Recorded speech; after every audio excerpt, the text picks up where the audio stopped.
At this point, so this public lecture is being recorded on June 15, 2022.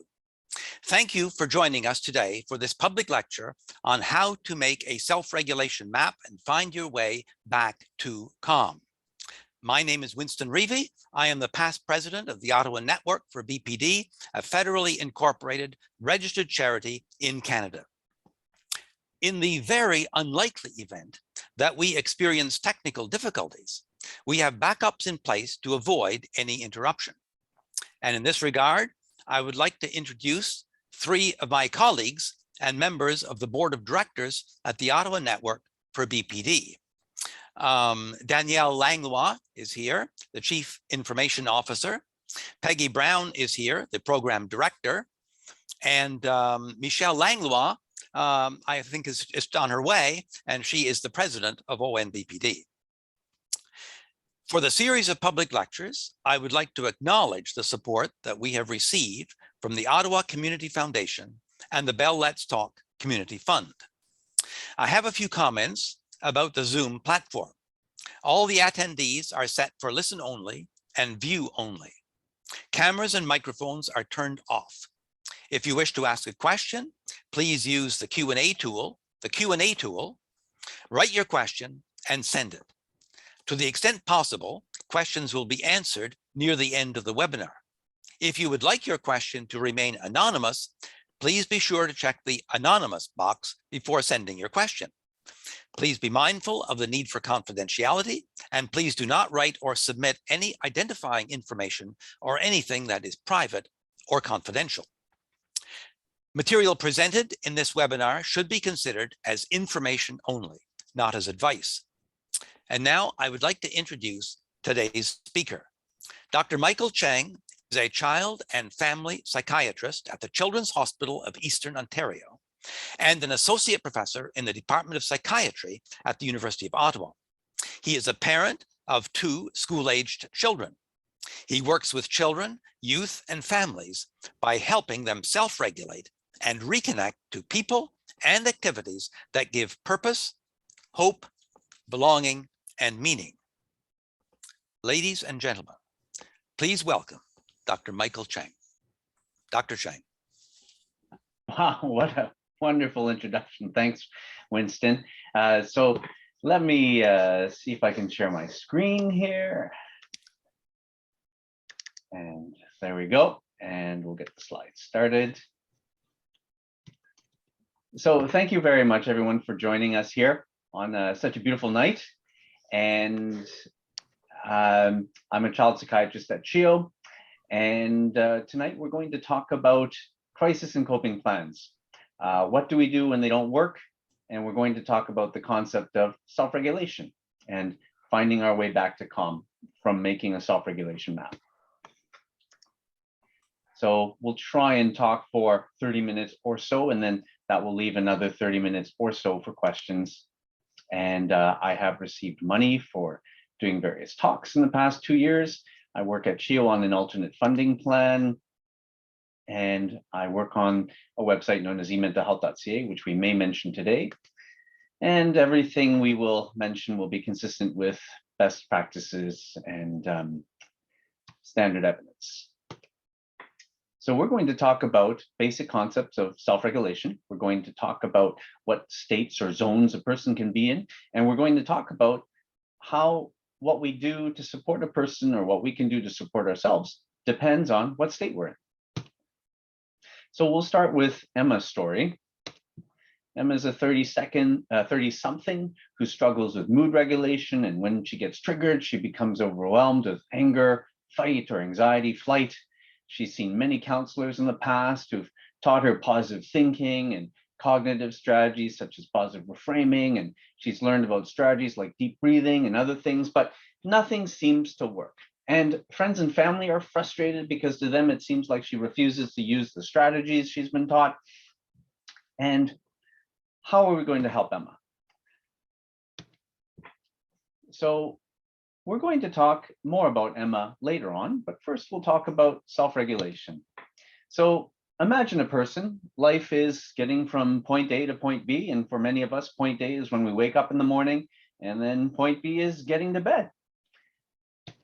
And within our usual days, we have so many different activities that we do. And these different activities put our nervous system in different states. So if we're sitting through a boring meeting, we can be understimulated and bored.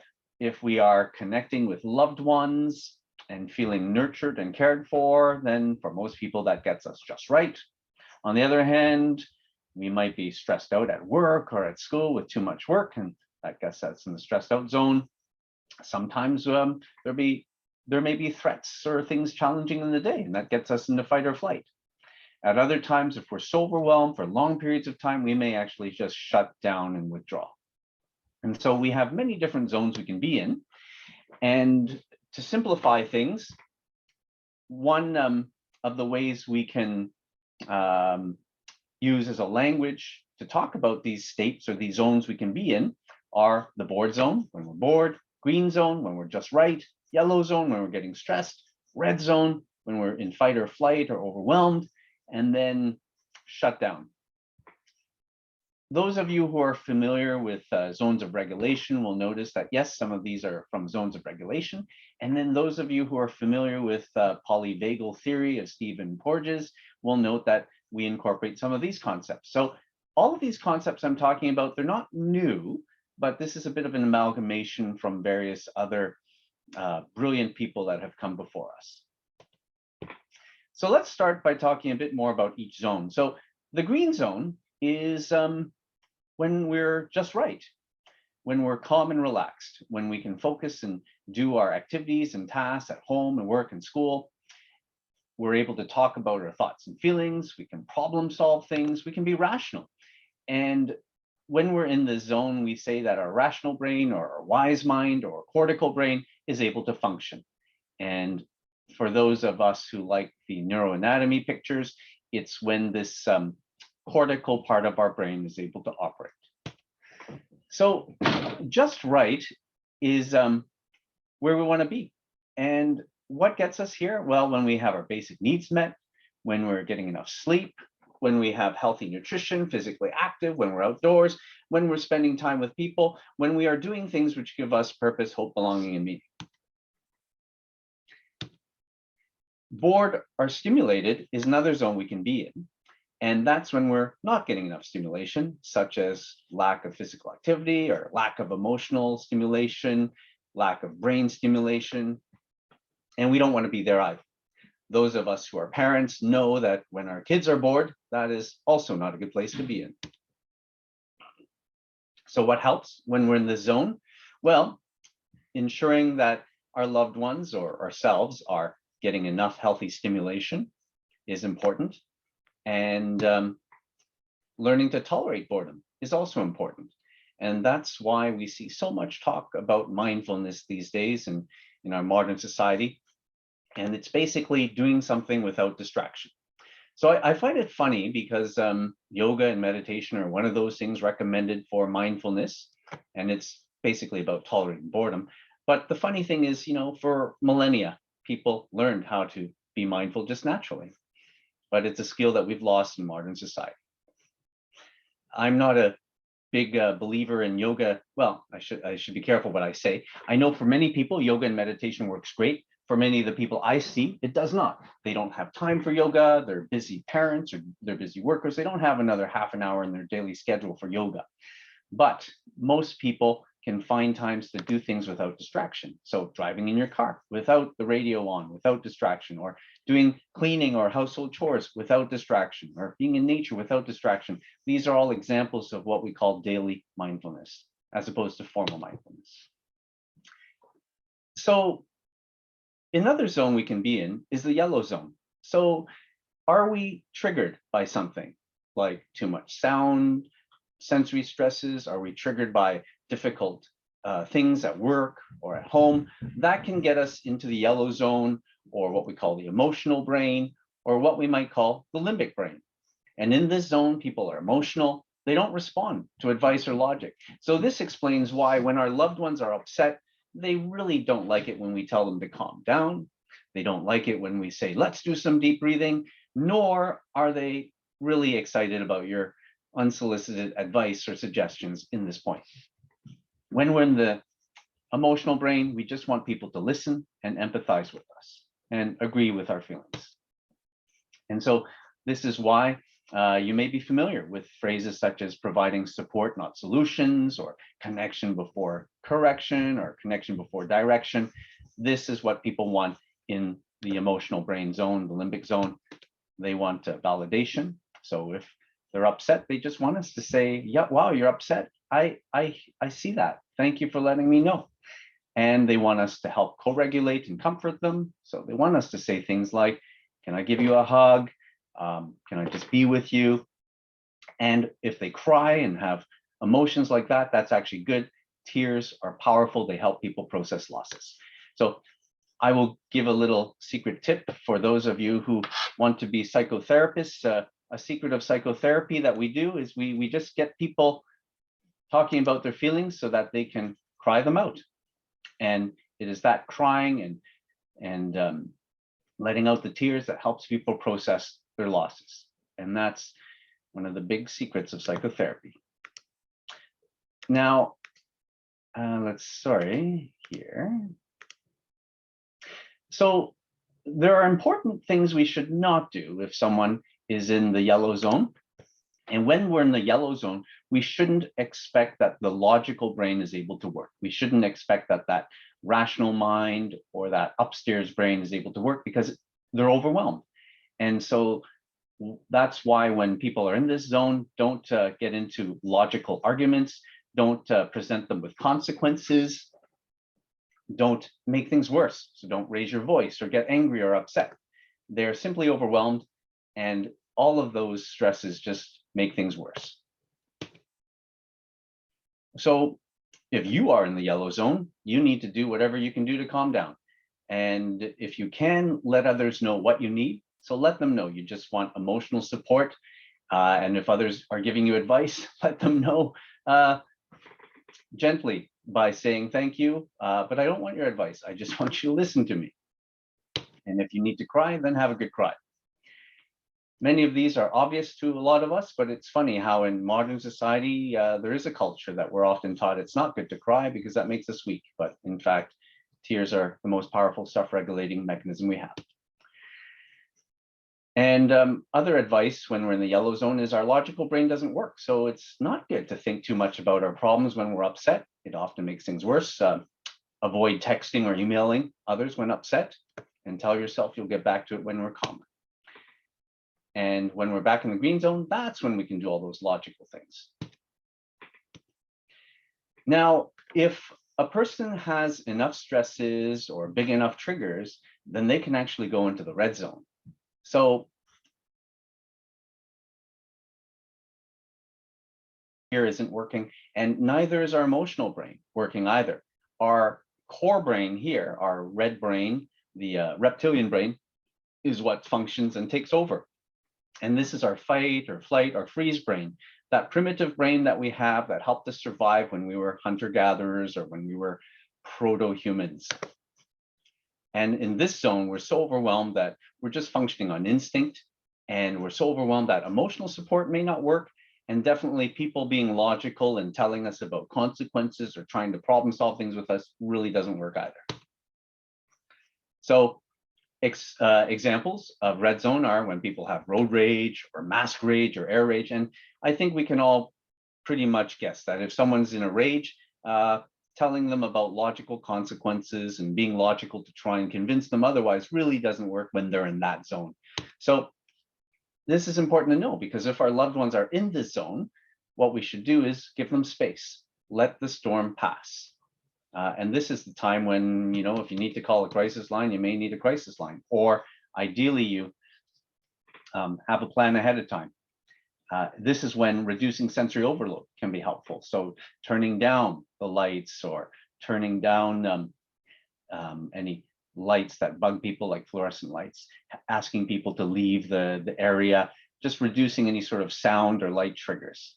And once again, as we said, don't make things worse. So don't be a trigger yourself and raise your voice or get upset when they're in that zone, because that often makes people feel under more threat.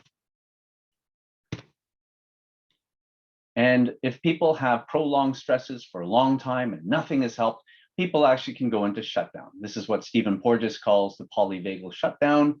And in this zone, usually what happens is we need to just give people a quiet space, ride the storm out as well, and maybe gently do more activating things to help get them back into the red and then the yellow and then the green. So I'm not going to talk about that one too much today. Actually, you know what? Let's just talk a bit about. So how can we support a loved one in shutdown? So we mirror their lower energy, but be slightly more energized. So if they're in bed all day, we just accept that they're lying in bed, but maybe we try and be a bit more energetic to them. We don't want to re-traumatize them by triggering them into red. Don't do sensory overload. And ideally, with all of these things, we have a plan ahead of time. Okay, so sometimes it's not easy to think what we should do when our loved ones are upset. So if we're not sure what to do, when in doubt, choose kindness and compassion. So what are some general strategies that we can do for the overwhelmed brain? Well, in general, we try and make sure there's enough sleep, nature time, healthy nutrition, and physical activity. And why are we seeing so many overwhelmed people these days? One of the theories is that we're all overloaded from our technology use. It keeps us from getting enough sleep. And so with a lot of people I work with, we actually try a bit of electronic detox to see if that will help when other things haven't worked. What's the goal of self-regulation? So sometimes people tell me, why do we do all this? Like, because when I was a kid and I was upset, you know, my parents would yell at me. Aren't we being too easy on people by being too soft? And the answer would be no. The goal of self-regulation is just to get people back into green, because once they're in green, that's when they can function better. No one purposely chooses to be yellow or red or other zones. Deep down, everyone wants to do well. They want to get back into the green.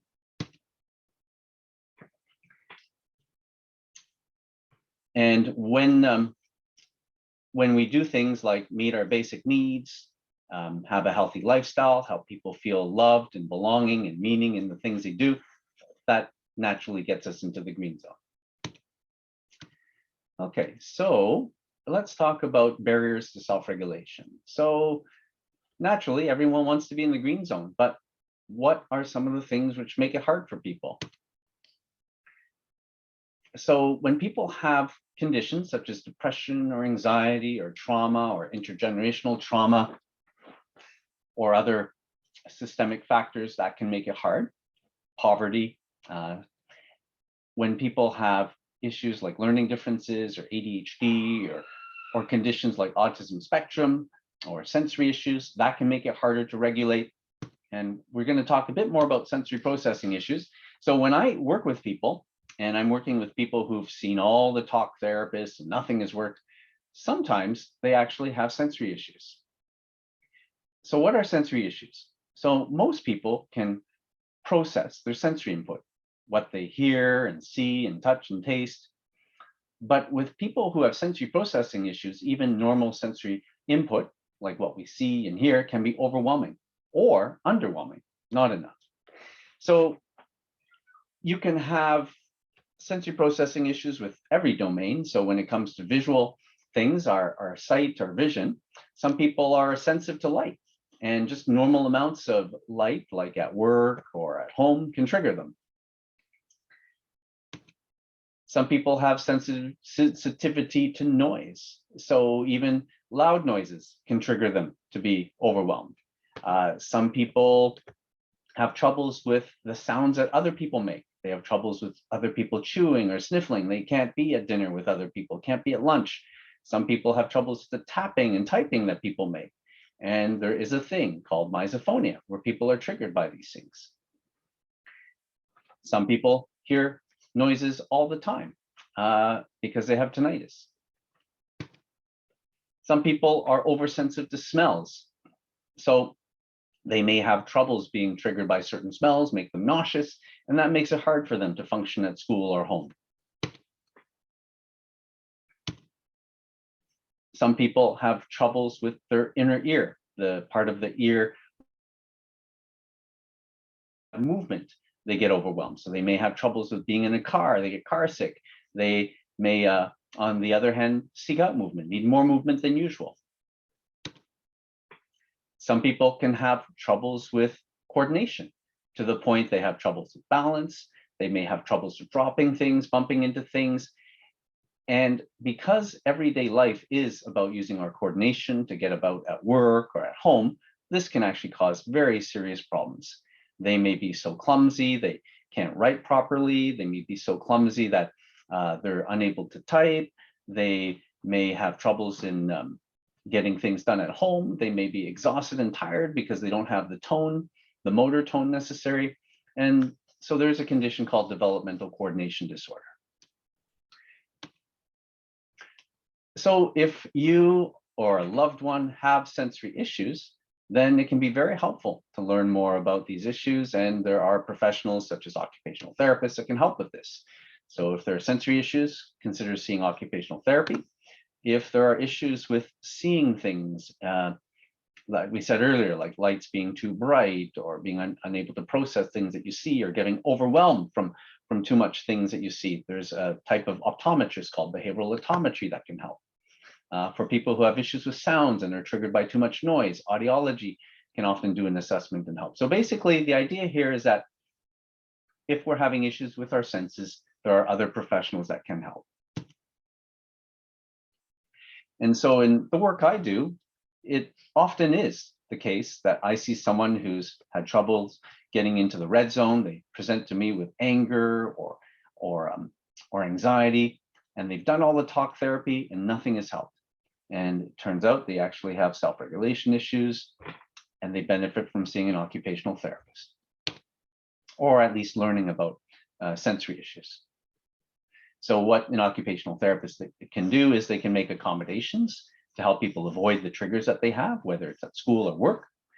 And they can help create a sensory diet that has more calming sensory input for them. And over time, we try to help people be able to build up a tolerance to their triggers, but we don't do that all at once. We just do it very gradually, very slowly. I suspect that since the pandemic, we've had all these people now work at home. They realize that they work better at home. Many of these people are people who have sensory sensitivities. Now that people have to go back into the workplace and work in a cubicle again and be exposed to their noisy, smelly colleagues, we are finding a lot of people that are simply quitting, the so-called Great Resignation. And so if we simply design workplaces to better take into account our self-regulation and sensory preferences, how much better that would be. So we've talked about self-regulation, and I wanted to mention that you may come across other types of self-regulation programs, and they're all similar and different in some ways. In school, students often use the 5-point scale to talk about self-regulation. Another regulation program is called How Does Your Engine Run? In that one, we think about kids have an engine, and their engine can be too low, so understimulated. Their engine can be too high, overstimulated, or it can be just right. And in many schools, they have the zones of regulation, which have the classic 3 zones: green zone, yellow zone, red zone. And today we've talked about a zone that has multiple, some other zones as well. So now let's talk a bit about how you can build your own self-regulation plan. And so ask yourself, what do you look like when you're bored? What triggers you to be bored? What can you do when you're bored? And what can others do to support you when you're bored? And so these are, basic questions we would ask in every zone to come up with a map. Have you think about what do you look like when you're just right? What gets you here? What can you do to stay just right? And what can others do to help you stay just right? So I find it funny, when you look at dating profiles on websites, they say things like looking for someone who enjoys walking on the beach, or looking for someone who, enjoys, biking and loves dogs. That's essentially people talking about what gets them into the green zone. Now, as a married person myself, I would say what they should really say in those dating profiles is talk about the triggers for yellow zone and red zone. So once you're married, then you realize the more important stuff is learning that your spouse prefers the temperature to be, 10 degrees lower than everyone else, or knowing that what triggers your spouse is, leaving the toilet seat up. It's these yellow zone triggers that are really important. So understanding our yellow zone, we can ask these questions. What do I look like when I'm getting stressed out? What stresses or triggers get me upset or stressed out? What can we do when we're stressed out? And what do we want our loved ones to do when we're stressed out? So in my work, by the time people see me, usually talking therapy hasn't worked, and usually deep breathing hasn't worked. And so it's classic for me to see youth or young adults who tell me, don't tell me to do deep breathing or I'm going to get really upset. For our red zone, we can ask ourselves, what do you look like in the red zone? What stresses or triggers you out to be in the red zone? And what can you do in the red zone? And what can others do for you in the red zone?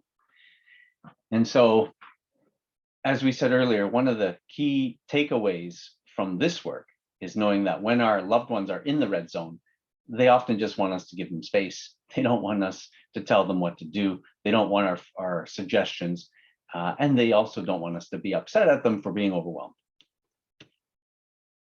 And for some people, they go into, so the slide's a bit off here. It should, I guess this pointer, you know what, I'm going to change it right now. Where are we?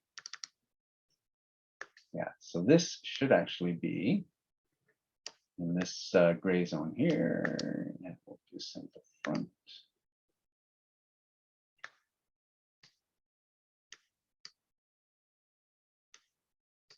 Okay, so we can also go into shutdown zone. And for those people who've been through severe stresses that haven't gotten better despite other things, we can go into this dissociative, this shutdown, this numb state. And so it's also helpful to know what do people look like in this zone, what stresses them in this zone, what can we do in this zone, and what can others do to help us when we're in this zone. And most likely it might be a bit of talking strategies, but more often than not, it's going to be non-talking strategies. So when we work with people and we're doing self-regulation mapping, we ask all those questions and then we write them down in a nice big chart.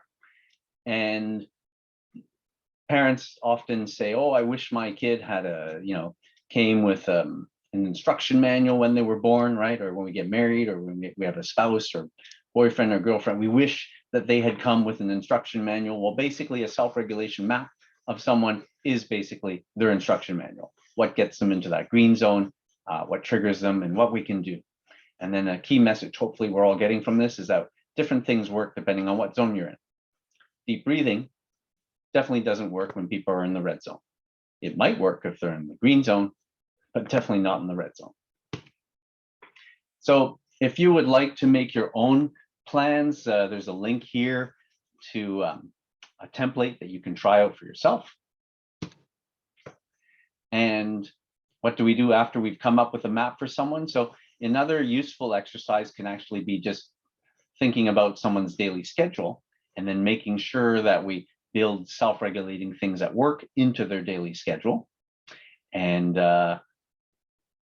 that's a powerful strategy. So let's get back to Emma. So Emma is our 30-something who struggles with mood regulation. And when she gets triggered, she gets into fight or flight. And for that reason, she's seen counselors who've tried teaching her strategies, but nothing works. Others are getting frustrated because it seems like Emma refuses to use her strategies. How are we going to help Emma? So Emma does a self-regulation map, and she discovers that, along with her partner, that when she's in a green zone, she's engaged, talkative, has a great sense of humor. What helps her get there is getting enough sleep, nature time, and time with family and friends. And what helps keep her here is don't pressure me to go to family gatherings because it's too much sensory overload. Or if we do go to family gatherings, make sure that there's a space I can go to to recover when I need to, and don't pressure me and make me feel guilty for taking space. In terms of Emma's yellow zone, when Emma is grouchy or irritable, that's a sign she's in yellow zone. So even knowing that with our loved ones is really helpful, because if our loved ones are grouchy or irritable, then we can say to ourselves, wow, something's not quite right. You're grouchy, you're irritable, you're not yourself. And so we can approach it with some self-compassion. So instead of saying, well, you're grouchy or irritable, stop being so annoying, we can change our focus, and it becomes instead, you're grouchy and irritable, something's not right. Can I help? So Emma also discovers that her sensory triggers such as light or sound are important, and that's why work is so stressful. And she is able to let her partner know that when I'm upset, don't ask me to do deep breathing. Please just validate that I'm upset. Do ask if I want to have a hug, but respect if I don't want a hug. In terms of Emma's red zone, this process helps her realize, and her partner realize, that when Emma's in the red zone, she goes into flight, she withdraws. And what triggers her to get into that red zone? All of the above. And in this zone, though, Emma is so overwhelmed that she doesn't want validation, she doesn't want a hug. And this is important for her partner to understand, not to feel rejected. If Emma just wants to be left alone, don't take it personally. Do give her time and space. And don't say not so helpful things like, I can't help if you want to talk.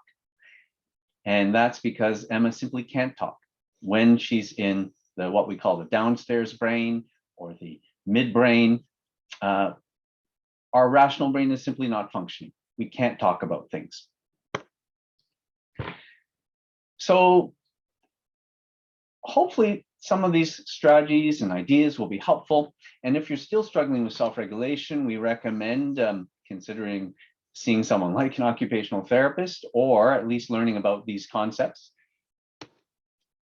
And if you do want to see a counselor to get help with self-regulation, there are publicly funded services that you can call for adults, or One Call, One Click. But specifically, say if you've tried talking therapy and it hasn't worked, then you may want someone to help specifically with what we call self-regulation, or what we call non-talking therapies or non-talking strategies. So to sum up, we've talked about basic concepts of self-regulation. We've talked about different states or zones that people can be in, and we've talked about how different things work depending on what zone we're in, and different things do not work depending on what zone we're in. So this was a very quick, short presentation. We've only just been able to scratch the surface, so thank you for your understanding. We've only just been able to scratch the surface in this brief time, but thank you for your attention. If you found this helpful, feel free to donate to inmentalhealth.ca through the CHEO Foundation. We are a publicly funded, it's a charitable donation, and you get receipts for anything over $20. So thank you very much. I'll pass it back to our moderators.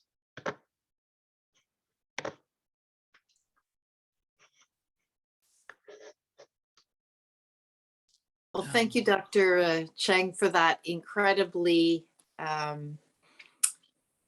clear and helpful presentation. It was great to learn about the review of the zones and the very concrete actions or steps that we could take or not take to support ourselves, as well as our loved ones, in reclaiming and maintaining that state of balance, or the green state. It's time now to take questions from the audience. So I'd like to invite anyone with a question. You can actually turn on your microphone and ask it, or write it down in the chat. Chat or in the Q&A tool. The Q&A tool, yes. Yeah.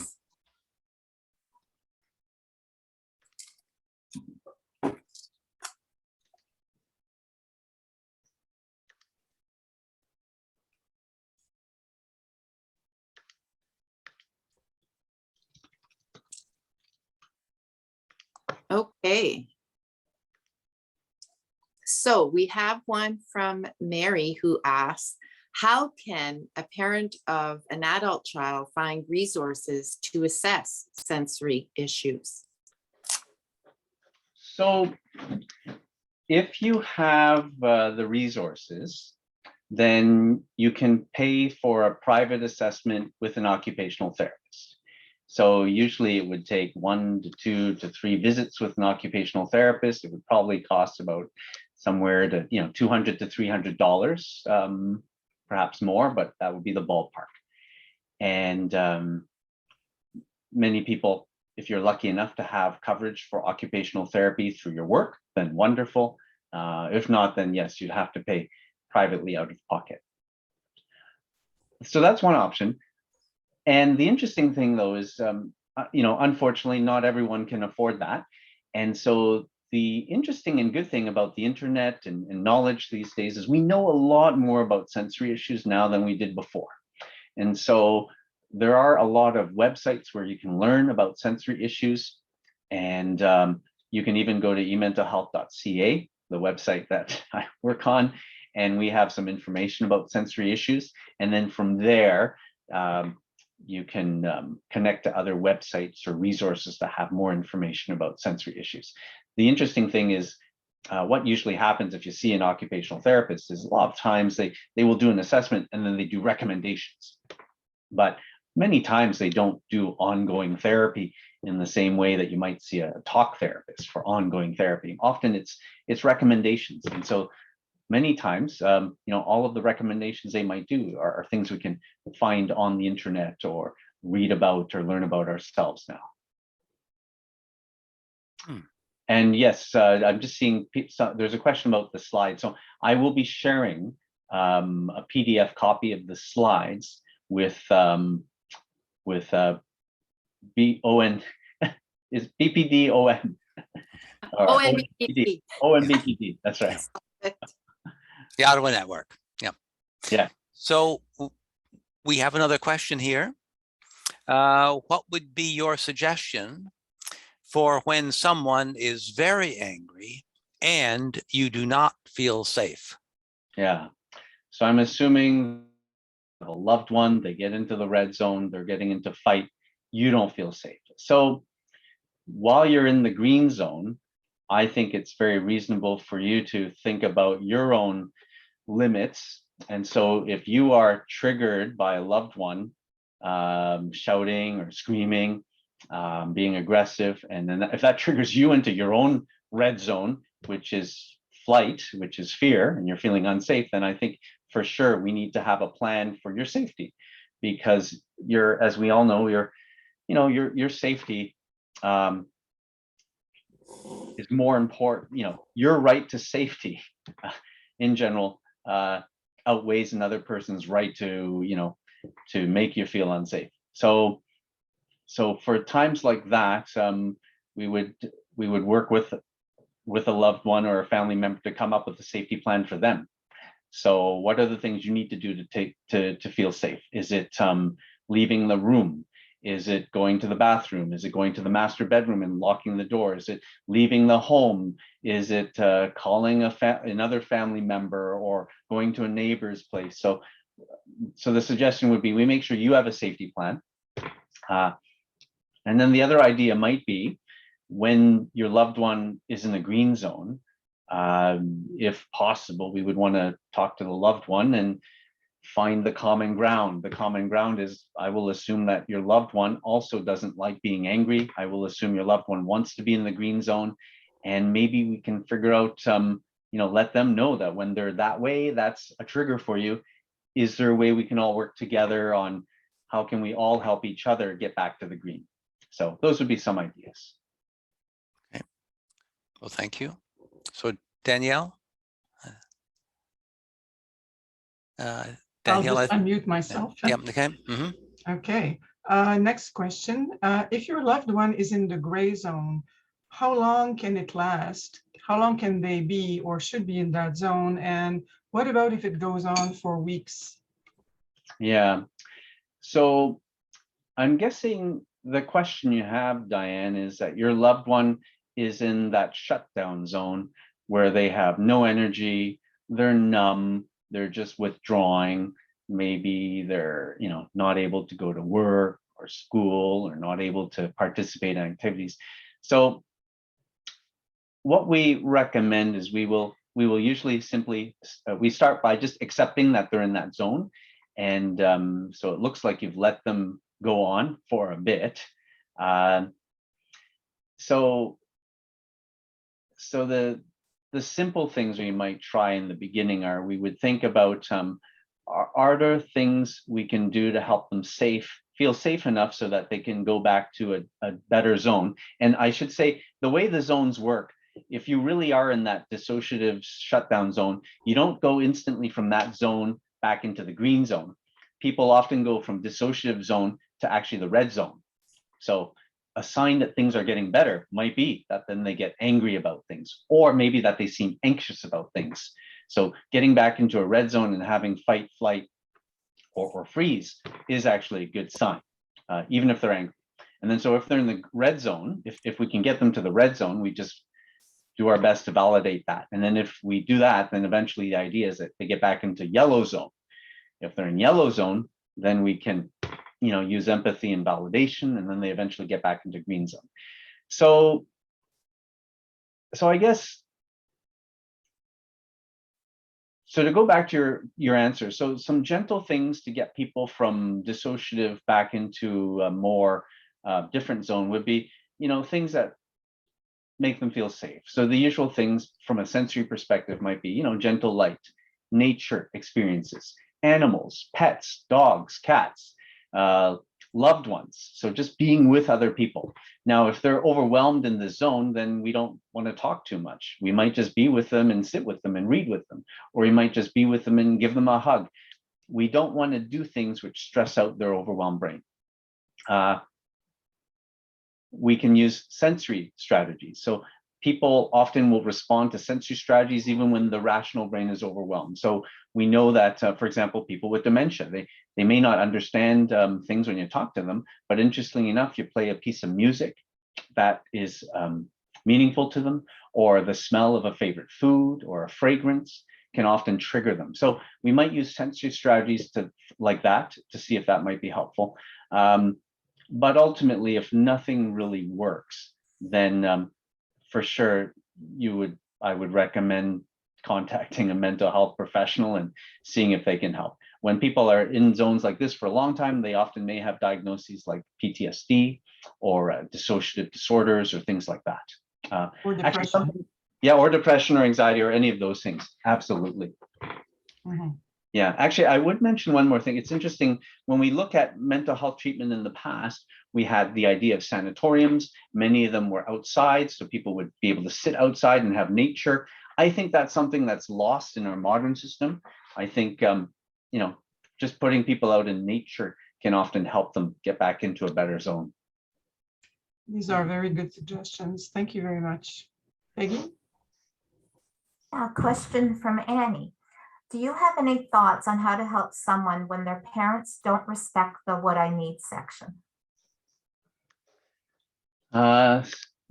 So it sounds, Annie, like you work with parents and you're wondering, so I'm talking out aloud here so I have more time to think. So you're wondering, how do we work with parents when the parents themselves might be hard to work with?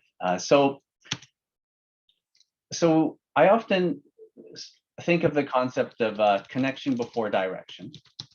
And so if we're working with the parents and it's hard to work with them, then we're going to find out how can we connect with them.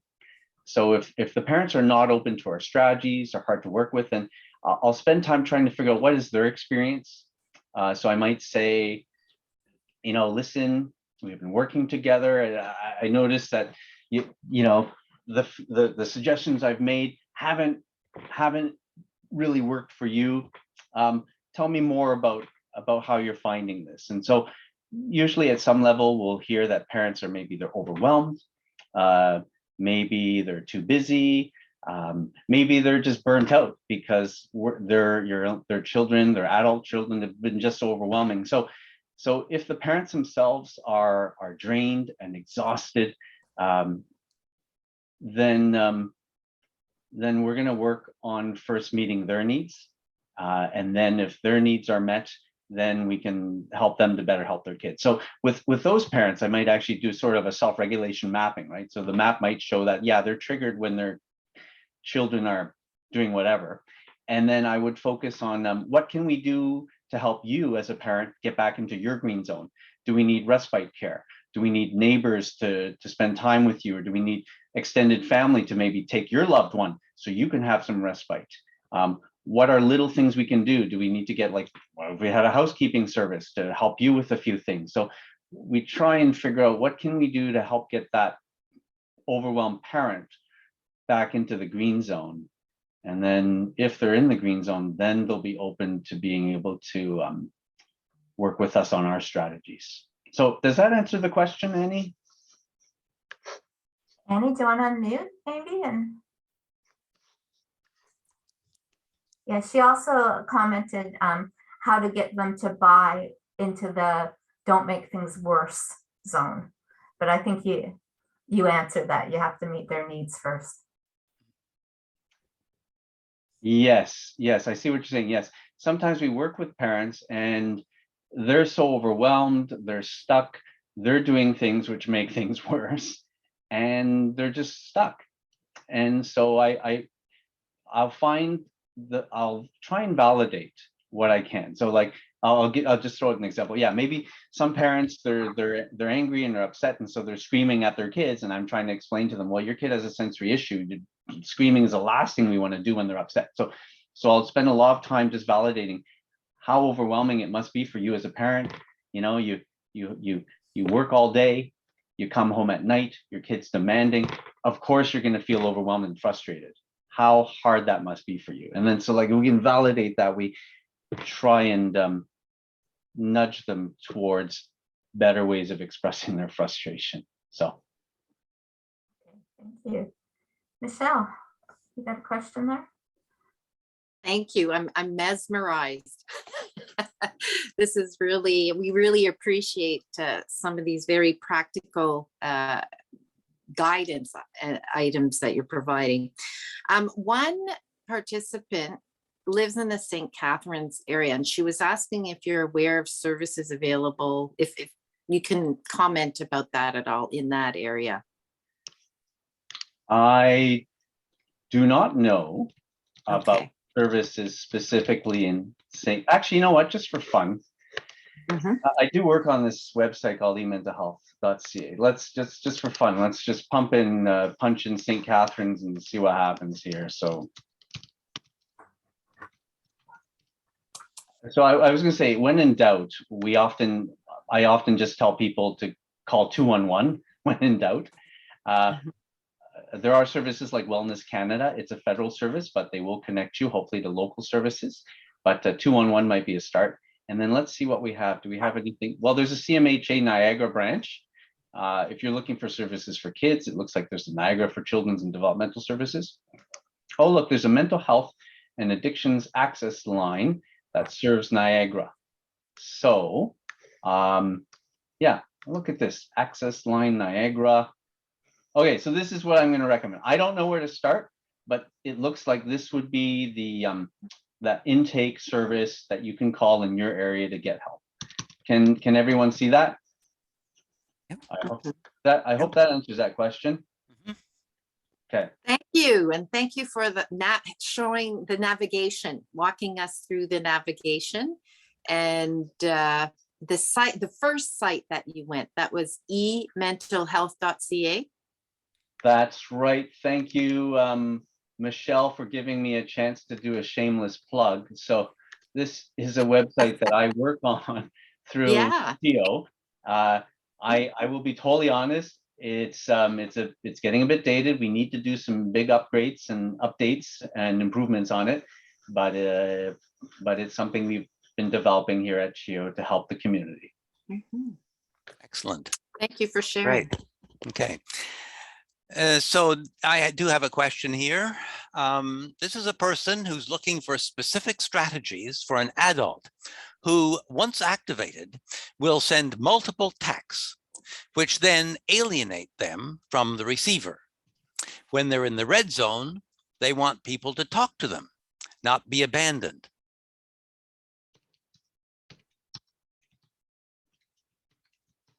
Okay, so what I do is I'm always trying, so people and our behaviors, it's like a big iceberg. There's the stuff on the surface. So when this person gets triggered, it looks like they send these texts. The text may be angry or upsetting or just, I guess, alienating or something. So we'll agree that when people get upset, they have behaviors and they're not always the healthiest behaviors.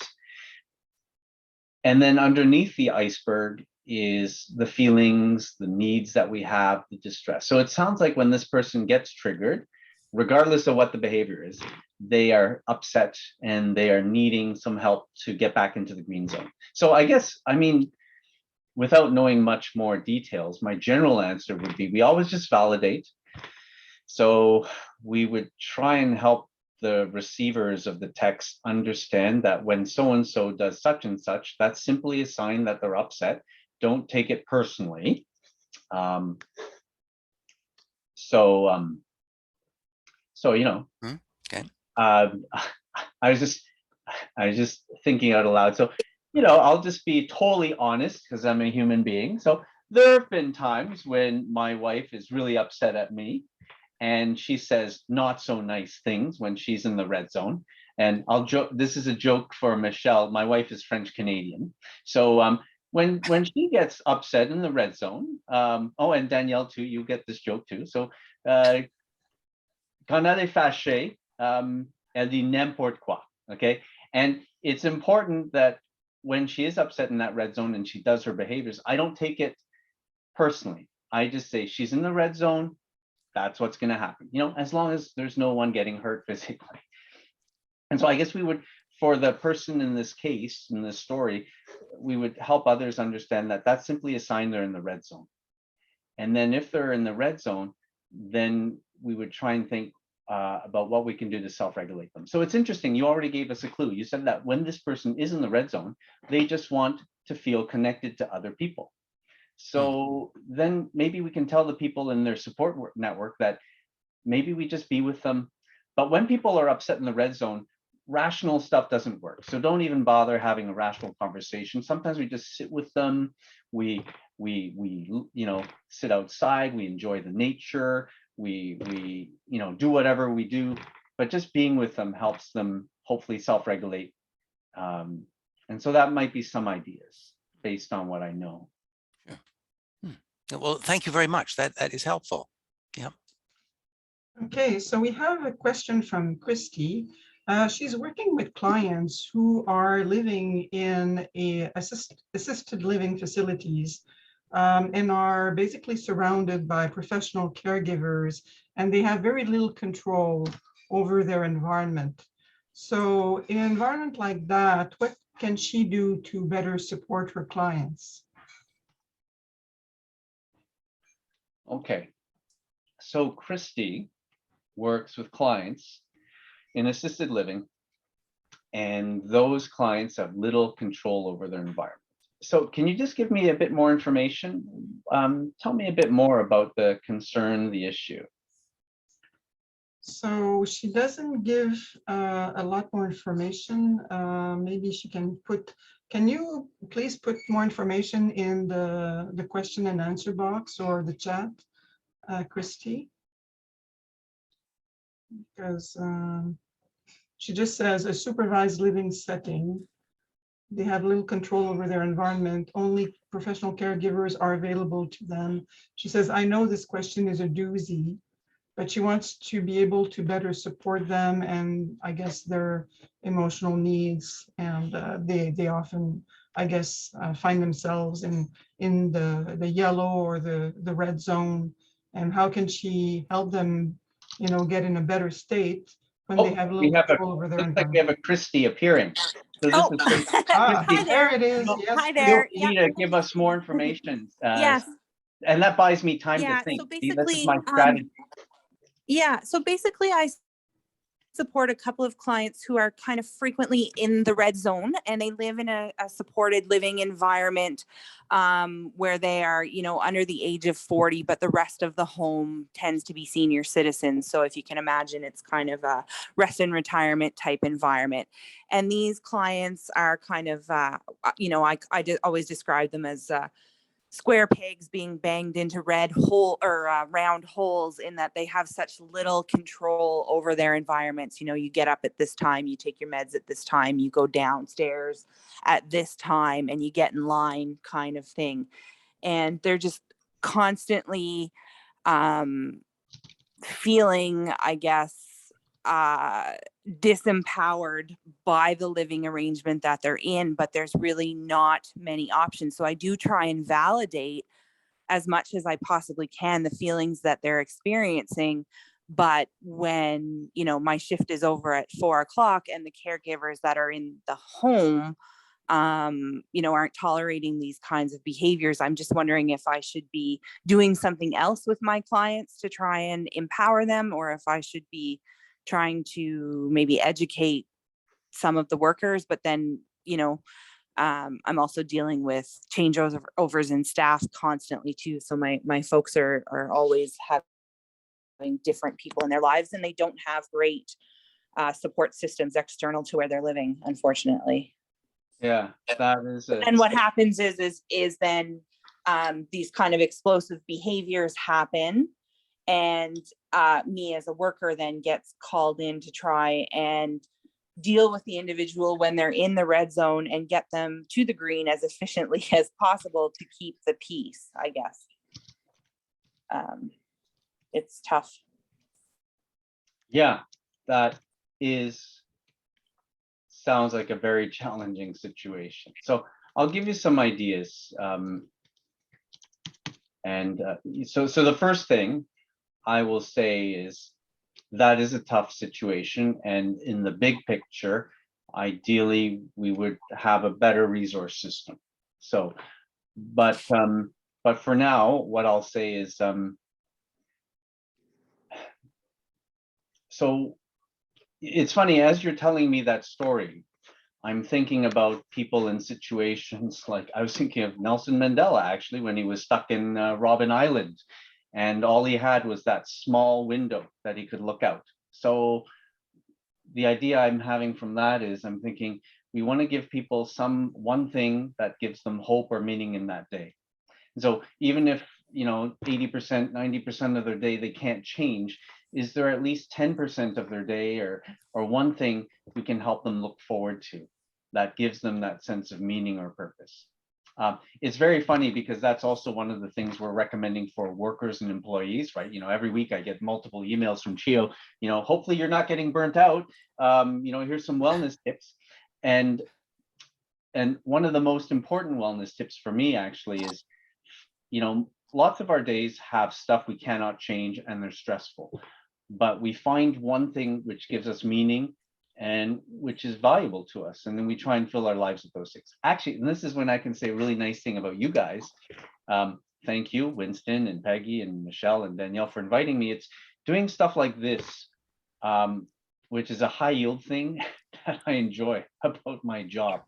There's a lot of parts that are hard, but it's having this one thing, you know, being able to share knowledge with grateful people like yourselves, which keeps me going. So for me, knowledge exchange is important. So I would wonder, your clients, Christy, is there one thing that's important to them?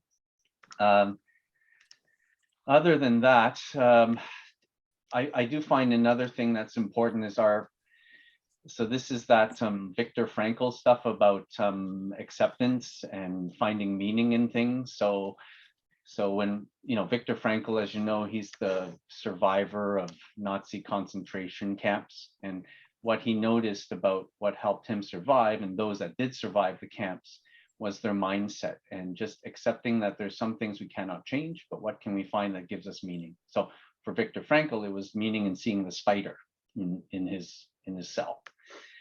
So hopefully that's not too depressing. those would be some quick thoughts based on what you've said, Christy. Not an easy situation.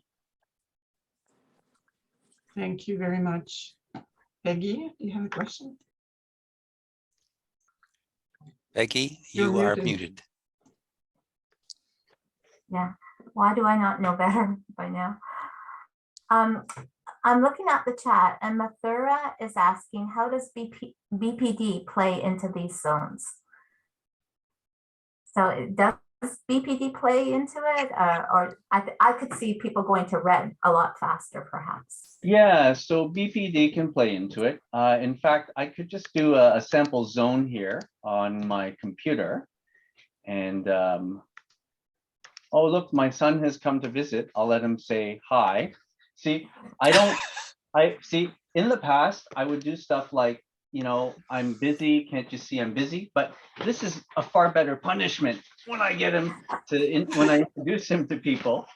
On this, you dire bonjour tout le monde. Bonjour. Okay. Bonjour. Hi. Hi, your daddy's doing a great job. Yeah, my daddy's doing a not quite so much great job. Okay, fine. There's some He validation. knows the presentation's almost done. J'ai encore juste quelques minutes, okay, mon gars? Okay. So Is it finished now? no, not finished yet.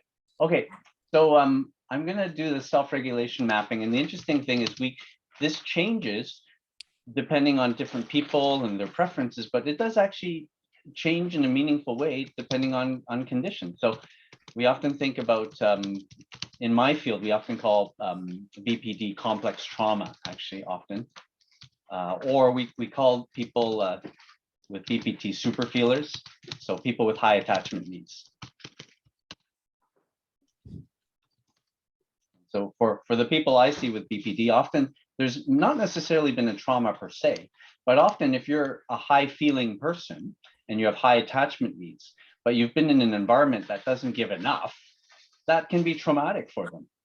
Even though they may have perfectly normal loving parents or perfectly normal loving school, just being a very sensitive person in a less sensitive world can be a trigger for them.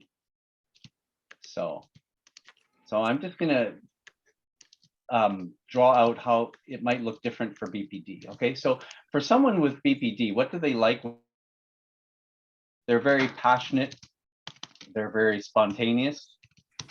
They're very exciting, right? That's one of the strengths of people with BPD. No boring moment with people who experience emotions strongly. And what triggers them to be there is when they feel loved. And love, for me, is when we feel accepted unconditionally. Okay. So not being loved for being well in school, or not being loved because you did a good job, but just being loved because you are who you are. So we would make a list of what other things they need from other people, you know, to be appreciated, accepted, validated by others. Okay, and then with BPD, what are some of the yellow and the red zone triggers? Well, for BPD, the classic trigger would be perceived rejection. So, and then when they're overwhelmed, there might be, you know, it might be distress. In the red zone, there might be self-cutting or self-injury. And triggers for that distress would be perceived rejection, losses, abandonment. And so what they need, if they're triggered, is they need others to be validating and accepting of their emotional state. So if they say something like, I had the worst day ever, everyone was so mean to me at work, we don't need logical brain. We just need loved ones to say, thank you for letting me know, that sounds so horrible. Let me give you a hug. And they need that unconditional validation. And then when they're in the green zone, then they might say, well, now I realize it wasn't that big a deal, but thank you for being there for me. So that might be an example of a yellow zone intervention. And then in the red zone, so in my work, red zone is when I'm working with a client and they had a loss of a boyfriend, girlfriend, perceived rejection. there's self-cutting, they end up in hospital or they emerge. One of the things I tell parents or their loved ones is when they've had a trigger of, perceived rejection, or loss, or abandonment,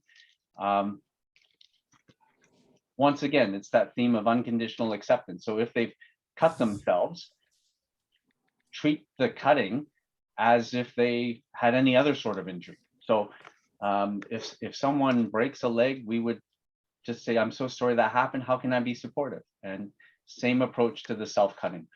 We treat it with the same love and compassion that we would any other things. So I guess as I'm talking out aloud, there's a theme here. It's just that ongoing unconditional validation.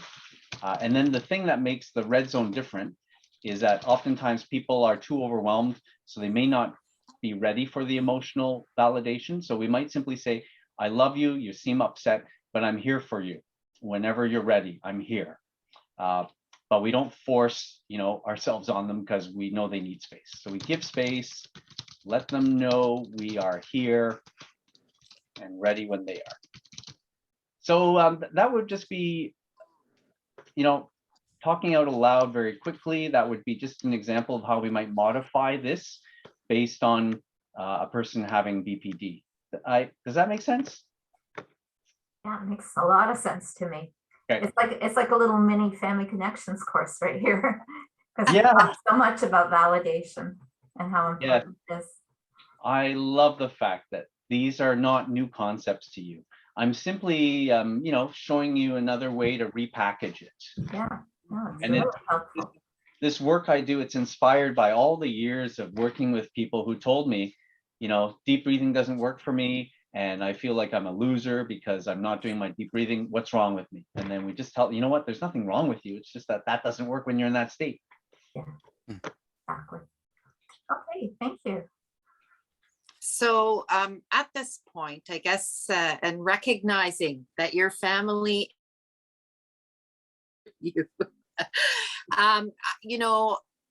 I would like to echo the, many comments in the chat of appreciation for what has been a very informative, helpful presentation. I mean, you've provided us with some very practical guidance, things that we could implement immediately, start paying attention to, conversations we can start having with ourselves and our loved ones when they're in a green state to map out, their maps, the unique experiences that they have, and be curious about that together. So on behalf of the board, on behalf of all of the participants here, thank you so much for what has been a really, really helpful evening, insightful. Well,